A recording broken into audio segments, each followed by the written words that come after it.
오늘 하나님께서 우리에게 주신 말씀은 마가복음 1장 35절로 39절의 말씀으로 위드 지저스 시대, 위드 지저스 시대라는 제목으로 하나님의 말씀을 선포합니다. 오늘 유영희 권사님께서 기도해 주셨던 것처럼 내일 11월 1일이면 위드 코로나 1단계가 시작됩니다. 잘 아시는 것처럼 사적 모임은 수도권은 10명, 비수도권은 12명으로 확산되고요. 또 종교 관련해서도 50%까지는 가능하고 수련회는 100명 미만에서 할 수 있을 것 같습니다. 그러나 여전히 식사는 풀리지 않았고요. 소모임은 접종자들에서 10명 이내에서 가능한 것으로 그렇게 발표되었습니다. 위드 코로나를 이제 종식할 수는 없고 코로나와 더불어 살아가야 한다는 뜻이겠죠. 언제가 한번 말씀드렸던 것처럼 위드 코로나라는 말을 들으면서 좀 저한테는 좀 씁쓸함이 있습니다. 이제는 하다 전염병과도 함께하는 시대가 된 거죠. 그러면서 들은 생각은 우리와 함께하기 위해 이 땅에 오신 예수님과 나, 곧 위드 지저스 시대를 살아가고 있는가 하는 그런 의문이 들었습니다. 마태복음 1장에 예수님의 또 다른 이름은 임마누엘이었죠. 임마누, 함께 하신다. 우리. 그러니까 하나님, 임마누가 우리와 함께 하시는 하나님이라는 뜻이잖아요. 하나님 우리와 함께 하신다. 이게 마태복음 1장이에요. 마태복음 28장으로 끝납니다. 마지막 20절의 내용이 뭐예요? 너희는 가라? 그걸로 끝납니까?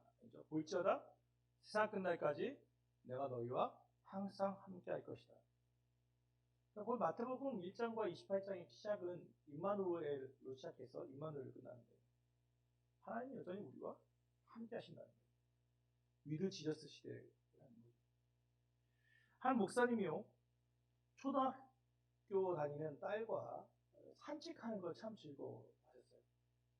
이 아이와 손을 잡고 이곳저곳을 이렇게 걸어다니면서 도란도란 이야기하는 걸 참 즐거워하셨어요.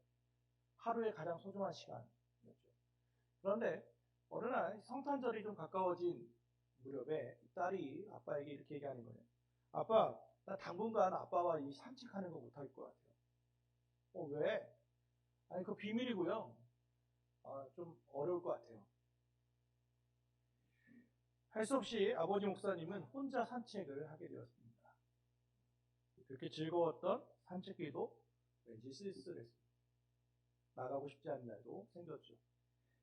그리고 막상 딱 성탄절이 됐을 때 딸이 아빠에게 상자 하나를 내밀었어요.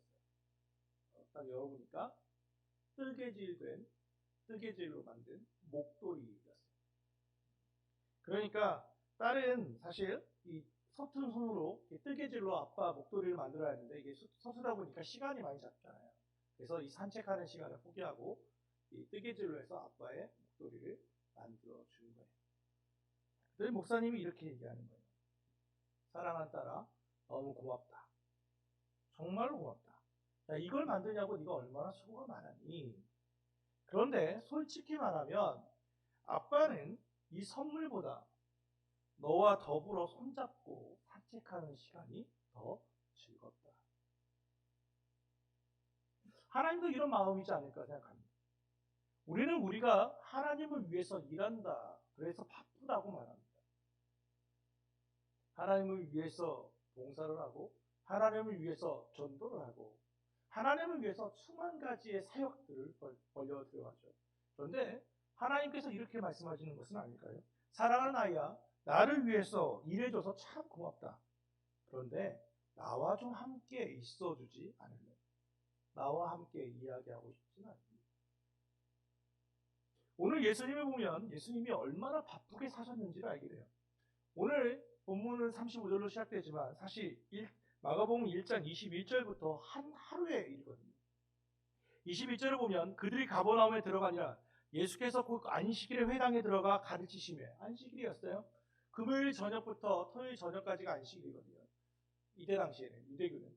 그러니까 안식일에 시작해서 뭐 하셨냐면 안식일에 회당에서 설교, 지금으로 말하면 예배를 드리셨어요. 설교를 했어요. 그러고 나서 마침 또 들어갔던 회당에 누가 있었냐면 귀신 들린 자가 있었어요. 그래서 그를 쫓아내는 축사하는 일을 했어요. 그리고 나서 이제 예배가 끝나고 좀 쉬려고 베드로의 집으로 들어갔어요. 베드로의 집에 갔더니 마침 또 베드로의 장모가 열병에 알아 누워 있네요. 그래서 베드로의 장모를 또 치유했어요. 이제 좀 쉬려고 했더니 이 소문이 나가지고 온 동네에 있던 병자들과 귀신 들린 자들이 다 집으로 몰려왔어요. 32, 33절을 보면 저물어 해질 때에 모든 병자와 귀신 들린 자를 예수께 데려오니 온 동네가 그 문 앞에 모였더라. 바로 앞 32, 33절이에요. 온 동네가 그 베드로의 집에 쫙 하고 모여있어요. 예수님 도대체 언제 쉬라는 거예요? 안식일에. 예수님은 장식에 나와온 사람 한 명도 거절한 적이 없어요. 그러니까 34절에 예수께서 각종 병이 든 많은 사람을 고치시며 많은 귀신을 내쫓으시되 귀신이 자기를 알므로 그 말하는 것을 허락하지 아니하시니라.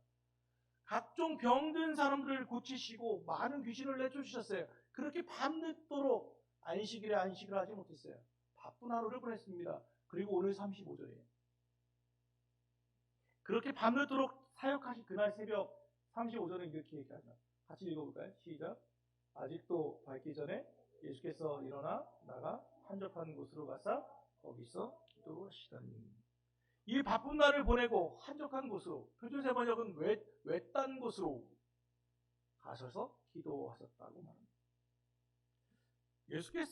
예수님께 과연 기도가 무슨 일이셨기에, 어떤 의미가 있기에 이렇게 바쁜 하루를 보냈으면 하루 정도는 쉬어도 될 것 같은데 굳이 이 새벽에 새벽 예배, 새벽 기도를 드리고 있는 겁니다. 한국 교회가요, 새벽 기도, 전 세계에 새벽 기도하는 것은 우리 한국밖에 없어요. 한국 교회에 이 새벽 기도는 큰 영향력을 미쳤어요. 부흥을 하는데. 그런데 이 새벽 기도에 장점이 있는가 하면 단점이 하나 있어요. 뭐가 있냐면 새벽 기도가 의무가 됐다는 거예요.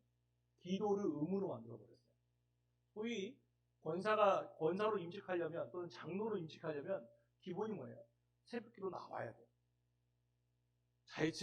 즐겁게 나오는 게 아니라 나와야만 해요. 그래서 주 3회 이상 새벽 기도 추석한 자 뭐 이런 식이에요. 기도가 의무가 됐어요. 만약 예수님께 기도가 의무였다면, 기도만 해야만 하는 일이었다면 이 피곤한 몸을 끌고 나오시는 것이 쉬웠을까 생각해봐요.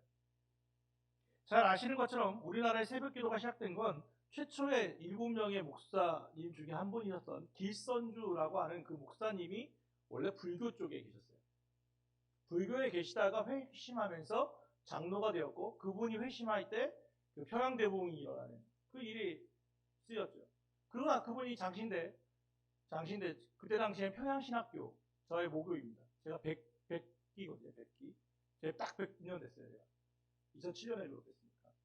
1907년에 거기 신학대학교 시작하고 입학하셔서 안수를 받은 7명의 목사 중에 한 분이 이 길선주 목사님. 그분은 불교에 계셨는데, 불교는요, 특별히 절실한 분 아시죠? 기독교인들은 독실하고 불교인들은 절실하잖아요. 절실한 분들은 새벽 2시 반에 강론을 해요. 그 뭐냐면 불경을 연구하는 거예요. 한자니까 그 스스로 연구하는 일을 한단 말이에요. 이분도 불교에 있다가 기독교로 오니까 2시 반이면 그냥 깨지는 거예요. 그냥 불경을 볼 수는 없고 뭘 보냐면 성경을 보기 시작한 거예요. 그래서 읽다 보니까 이 소문이 나니까 한 명, 두 명이 모이기 시작한 거예요. 그 성경에 궁금한 것들을 물어보고, 그러니까 이 길선주 목사님이 알려주기 시작한 거예요. 그게 뭐냐면 새벽 기도 시작이에요. 그게 우리 한국에 정착되면서 새벽 기도가 시작됐어요. 그래서 세계에 새벽 기도는 우리나라밖에 없는 거예요. 그런데 이 길선주 목사님의, 이건 저희 신학대학교 교수님한테 들은 얘기인데, 길선주 목사님 손자 그 아드님도 목사님이셨다고 하더라고요. 근데 그분이 하루는 새벽 기도를 인도하려고 강변북로 사택하고 교회가 멀어서 강변북로를 새벽에 막 가다가 그만 좋으셨대요. 졸음운전해서 착 깨가지고 브레이크를 빡 밟았는데 차가 몇 바퀴 돌다가 다 멈췄어요. 다행히 통행하는 차는 없어서 차량은 파손되지도 않았고 너무 놀란 거죠. 그래서 길선주 목사님 아드님이 그랬대요. 누가 새벽기도 만든 거야? 그랬대요. 이 얘기를 신대원 동기들하고 얘기했더니 그 동기 목사가 그랬다고 하잖아요. 네 아버지가 만들었다 이놈아. 그랬다는 거예요. 그만큼 새벽기도가 우리 목사들에게도 큰 의무가 돼요. 새벽기도를 반드시 해야만 하는 것이 됐잖아요. 근데 사실 시작은 길선주 목사님이 아니라 예수님이에요. 오늘 말씀해 보면 예수님이 새벽기도를 시작했어요. 그런데 만약 새벽기도가 의무였다면, 반드시 해야만 하는 일이었다면 이렇게 하셨을까? 예수님에게 기도는 안식이고 쉼이고 재충전의 의미를 가지고 계셨기 때문에 이 기도를 한 거예요. 사람들에게 몰려있으면 다 뭐예요? 예수님께 필요한 사람들만 모이잖아요. 병 고침 받으려고, 귀신을 쫓아내달라고, 가르침을 달라고. 그런데 예수님은 쉴 데가 없어요. 당신이 유일하게 쉴 수 있는 것이 뭐냐면 하나님의 품이었어요. 하나님과 단독으로 만나는 시간이었어요. 그게 바로 이 새벽이에요. 그래서 한적한 곳 또는 외딴 곳으로 가는 거예요. 그에게 기도는 쉼이었어요. 핸드폰에게 안식은 뭡니까? 우리 스마트폰의 안식은 충전기에 꽂혀 있는 거예요. 충전기에 붙어 있어야 그게 진짜 쉼이에요. 사용을 안 하는 게 쉼이 아니라 충전기에 꽂혀 있는 게 쉼이에요. 사람에게 진짜 쉼은 뭐예요? 창조주에게 붙어 있는 게 쉼이에요. 우리는 보통 힘든 일이 있을 때 어떻게 푸시죠? 맛있는 걸 먹습니까? 폭식합니까? 또는 잠을 잡니까? 그런데 많은 이들이요, 친구들을 부르대요. 친구들과 맛있는 거 먹으면서 막 쏟아붓는 거예요. 뒷담화도 하고. 예전에 그 정인자매한테 들었던 것 같아요. 그녀 때문에 뭐 하나 된 우리? 뭐 이런 게 있더라고요. 한우 뭐 이런 게 있더라고요. 그게 뭐냐면 그 보스 때문에 또 팀장 때문에 하나 된 우리 해가지고 부하 직원끼리 그 부하 직원 이렇게 상사 막 이렇게 뒷담화하면서 뭐 마음을 푼대요. 되게 왜 깊게 들었거든요. 우리도 보통 스트레스를 받으면 어떻게 해요? 친구들이나 또 마음 통하는 사람들과 막 수다를 떠잖아요. 그게 스트레스를 푸는 거예요. 그게 뭐냐면 시편의 언어로 하면 마음을 토하는 거예요. 시편은 뭐라고 해요? 실시로 마음을 토하라. 여기서 토한다는 것은요, 술을 많이 드셔보신 분은 알아요. 마지막 먹으면 끝에 어떻게 돼요? 위장이 뒤집히듯이 마지막에 나오다가 끝에는 위액 같은 게 나와요. 그 정도의 토함이에요. 내 속에 있는 모든 찌꺼기들을 다 토해버립니다. 나에게 있는 불안함, 나에게 있는 염려, 나의 걱정, 원망 다 토하는 거예요. 근데 누구에게 토하나요? 하나님께 토하네요. 그게 기도예요. 사람에게 막 하는 것은 뒷담화고 위로 쏘면 그게 기도가 돼요. 오늘 예수님께 기도는 쉼이에요. 안식이에요. 재충전이에요. 대화예요. 우리 교회에 들어오기 바로 오른쪽에 보면 3개의 문구가 있어요. 그 중에 하나가 뭐냐면 사귐의 기도라고 되어 있어요. 한 번도 안 보셨겠지만 다시 한번 또 보세요. 사귐의 기도라고 써 있어요. 그게 그 얘기예요. 여러분, 스트레스가 현대인들의 만병의 근원이라면서요. 그죠? 어쨌든 아프면 무조건 원인은 스트레스 아닙니까? 그런데 스트레스가 뭡니까? 이 물어보는 것도 스트레스입니까? 스트레스가 뭐예요? 스트레스라는 걸 정의를 하면 이래요. 감당하기 어려운 자극에 의해서 내 몸과 마음의 균형이 깨어진 상태가 스트레스예요. 내가 감당할 수 없는 자극이 지속되니까 내 몸과 마음의 균형이 깨져버린 거예요. 그게 스트레스라는 거예요. 내 몸이 또는 내 마음이 따라가지 못하는 상태가 스트레스예요. 그럼 예수님은 스트레스를 받았을까요? 안 받았을까요? 그분이 이 땅에 오신 이유는 뭐예요? 십자가예요. 십자가를 져야 돼요. 인류 구원이라고 하는 거대한 사명이 있어요. 근데 그건 둘째 치더라도 그의 사정을 좀 생각해 보세요. 도무지 성장하지 않는 제자들, 변화되지 않는, 그렇게 하나님 말씀 전해놓으라고 했더니 오히려 자기를 적대하는 바리새인과 사두개인들과 서기관들,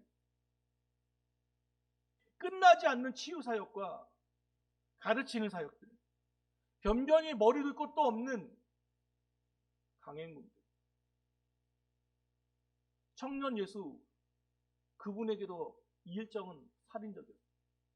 그분의 일정을 보면 온 유대를, 이스라엘을 다 밑으로 갔다 위로 갔다 정말 여기 있다 저기 있다 계속해서 돌아다녀요.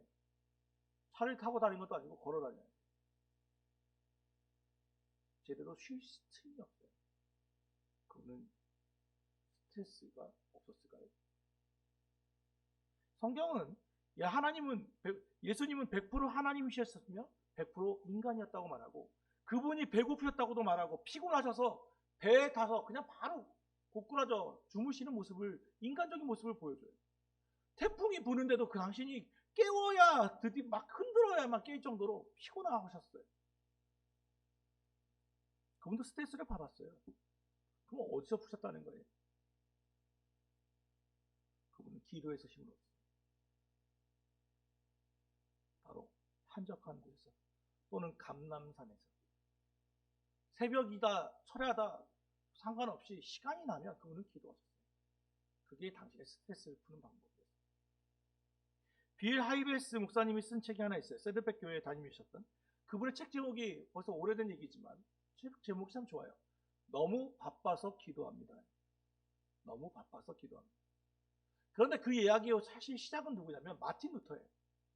종교개혁자 이 마틴 루터가, 그는 실제로 하루 매일 1시간씩 기도하려고 했는데, 더 바쁜 날, 아주 중요한 재판이 있거나 아주 바쁜 날에는 하루에 2시간씩 기도하려고 했어요.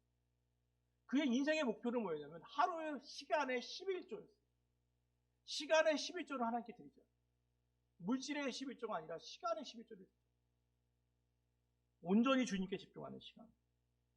사랑하는 여러분, 여러분께 기도는 무엇입니까?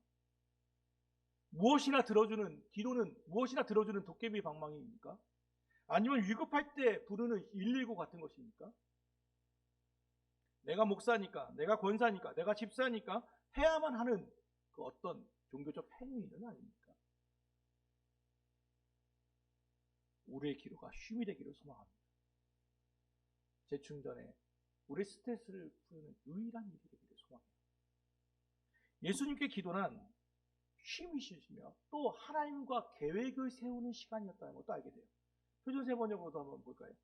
표준세 번역으로 36절과 37절 한번 보죠. 36, 37절 시작. 그때에 시몬과 그의 일행이 예수를 찾아 나섰다.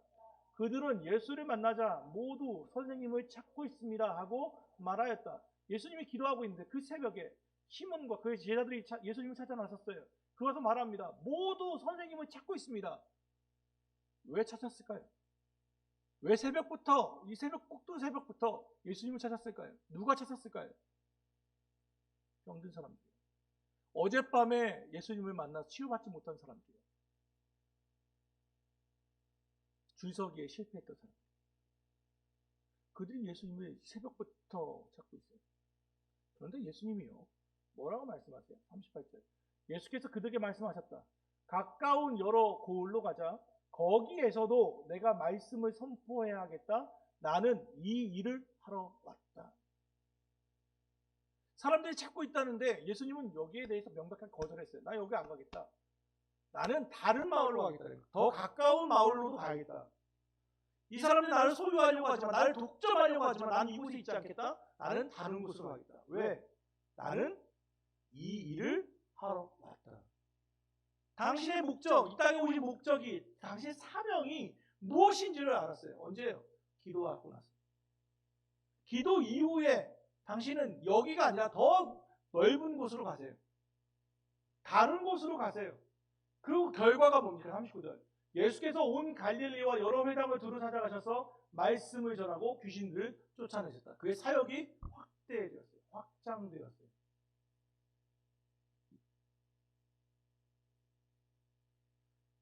많은 이들이요, 자기를 좋아라 하는 곳으로 가요. 소위 인기를 얻으려고, 인기를 얻는 곳으로 가죠.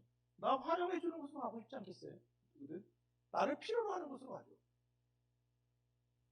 그러다 보면, 인기에 영합하다 보면요, 그런데 내가 왜 이 일을 해야 하는지를, 왜 이 일을 시작했는지를 잃어버릴 때가 있어요. 소위 초심, 첫 마음을 잃어버립니다. 그 사람 뜨더니 변했어 라는 이야기를 하는 것을 보면 10중 8구는 그들의 초심을 잃어버렸을 때 인기를 받고 받고 영광을 받으면, 명예를 얻으면 내가 왜 이 일을 하는지를 잃어버리는 거예요. 정확히 말하면 목적을 잃어버려요. 슬프게도 기독교 역사가 그것을 증명합니다.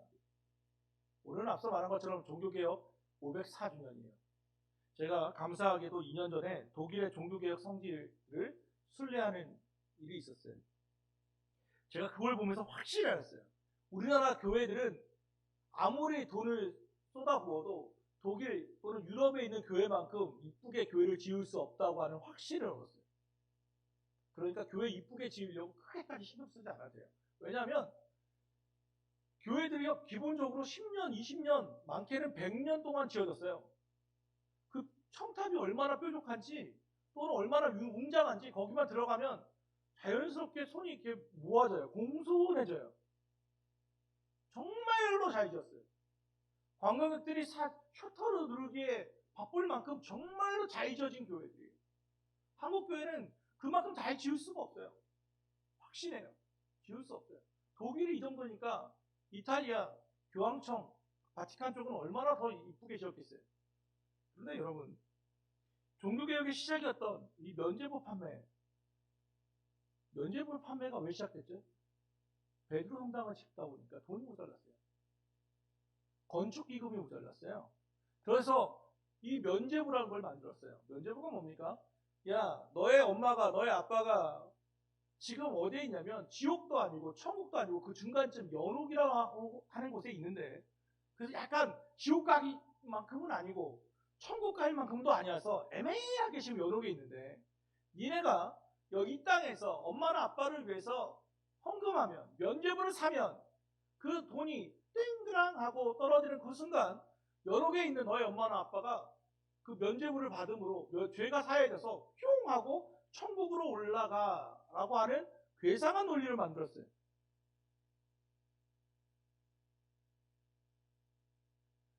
그들은 아름다운 성당을 짓기 위해서 또는 교회를 짓기 위해 면죄부를 판매했어요. 그래서 교인들을 협박하고 성경을 왜곡하고 이 땅에서 면죄부를 사라고 말도 안 되는 논리를 만들었어요. 교회 짓자고 성경 바꾸고 교인들을 협박하고 죄를 지은 것, 이게 명백한 주객 전도예요. 목적은 선해요. 성당을 지어야지, 교회를 지어야지, 성전을 지어야지. 얼마나 아름다워요. 그런데 방법이 성경하고 동떨어져요.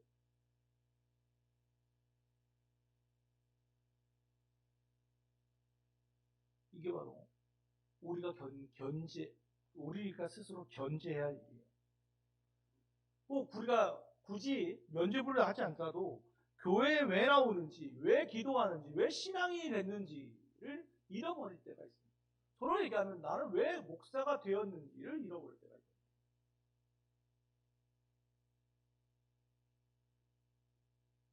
한국교회가 벌써 504주년 개혁교회가 되어서 이것들을 많이 잃어버리고 살아요. 왜 목사가 되었는지, 왜 우리는 예수를 믿는지, 예수님과 함께하기 위해서만, 예수님에 대해서 감사해서가 아닙니까?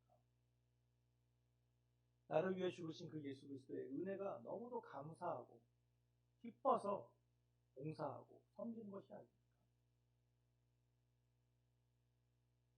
오늘 결단 찬송의 가사가 이래요. 주님과 함께하는 이 고요한 시간, 주님의 보좌 앞에 내 마음을 쏟네. 모든 것 아시는 주님께 감출 것 없네. 내 마음과 정성 다해 주 바라나이다. 온 마음 다해 사랑합니다. 온 마음 다해 주 알기 원하네. 내 모든 삶 당신 것이니 주만 섬기리 온 마음 다해. 위드 지저스.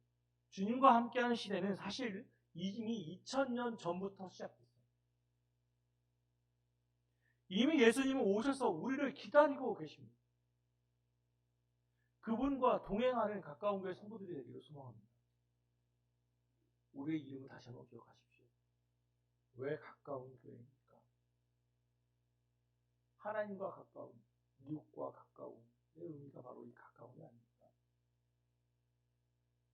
그분과 함께하는 우리의 기도의 시간, 그것이 의무가 되지 않게 소망하고 쉼이며 안식이며 재충전이며 초심을 찾고 우리의 사명이 무엇인지를 언제나 확인하는 그런 귀한 시간이 되기를 소망합니다.